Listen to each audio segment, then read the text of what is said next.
Hi viewers, welcome to our channel. இன்றைக்கி நம்ம சேனலில் என்ன ரெசிபி பார்க்க போகிறோன்னா, ஆந்திரா ஸ்டைலில் வேர்க்கடலை பொடி. இட்லி தோசைக்கு தொட்டுக்க சூப்பரான காம்பினேஷனுங்க. எப்பவும் பண்ணுறது மாதிரி இல்லாமல் வேர்க்கடலை சேர்த்து வறுத்து சூப்பராக பண்ண போகிறோம். சூப்பரான இந்த வேர்க்கடலை பொடி எப்படி பண்ணுறதுன்னு பார்க்குறதுக்கு முன்னால் நம்ம சேனல் இன்னும் சப்ஸ்கிரைப் பண்ணலைன்னா கண்டிப்பாக சப்ஸ்கிரைப் பண்ணிடுங்க. வாங்க இந்த வேர்க்கடலை பொடி எப்படி பண்ணுறதுன்னு பார்க்கலாம்.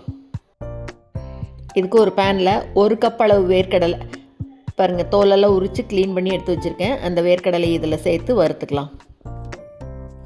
லைட்டாக கலர் மாறி வர்ற வரைக்கும் வறுத்துக்கலாம்.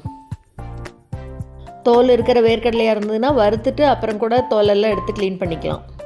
பாருங்கள், இந்த அளவுக்கு வறுத்துக்கலாம். கலர் லைட்டாக மாறி வருது பாருங்கள். போதும், இந்த அளவு வறுபட்டோன்னு இப்போ அடுப்பை ஆஃப் பண்ணிவிட்டு இதை எடுத்து ஆற வச்சிடலாம். இப்போ அதே பேனில் கொஞ்சமாக எண்ணெய் சேர்த்துக்கலாம்.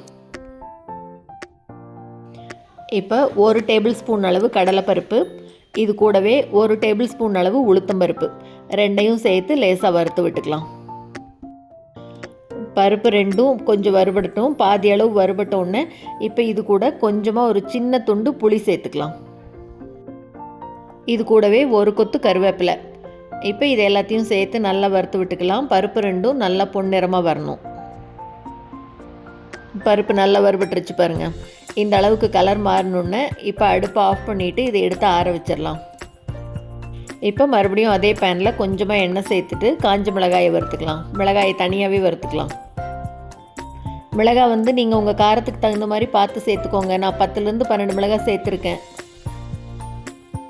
மிளகாய் வறுபட்ட உடனே அடுப்பை ஆஃப் பண்ணிவிட்டு இதையும் அந்த பருப்போடு சேர்த்து ஆற விட்டுட்டு எல்லாம் நல்லா ஆறினதுக்கப்புறமா ஒரு மிக்ஸி ஜாரில் சேர்த்துட்டு இதுக்கு தேவையான அளவு உப்பு சேர்த்துட்டு கூடவே கொஞ்சமாக பெருங்காயத்தூள் எல்லாத்தையும் சேர்த்துட்டு கொரகொரப்பாக அரைச்சிக்கலாம். பாருங்கள், இந்த மாதிரி கொரகொரப்பாக இருக்கணும். ரொம்ப நைஸாக அரைச்சிட வேண்டாம் இந்த பொடியை. அவ்வளோதாங்க, ஆந்திரா ஸ்டைலில் வேர்க்கடலை பொடி சூப்பராக ரெடி ஆயிடுச்சு. இட்லி தோசைக்கு தொட்டுக்க அல்டிமேட்டாக இருக்கும். இந்த பொடி ஏர்டைட் கண்டெய்னரில் போட்டு வெளியில் வச்சுட்டிங்கன்னா 1 வாரம் வச்சுக்கலாம். ஃப்ரிட்ஜில் வச்சா 2 மாதம் வரைக்குமே கெடாமல் இருக்கும். ரொம்பவே சுலபமான இந்த பொடியை நீங்களும் செஞ்சு பார்த்துட்டு மறக்காமல் கமெண்ட்டில் சொல்லுங்கள். இந்த வீடியோ உங்களுக்கு பிடிச்சிருந்ததுன்னா லைக் பண்ணுங்கள், ஷேர் பண்ணுங்கள், கமெண்ட் பண்ணுங்கள். மறக்காமல் நம்ம சேனலை சப்ஸ்கிரைப் பண்ணுங்கள். தேங்க்ஸ் ஃபார் வாட்சிங்.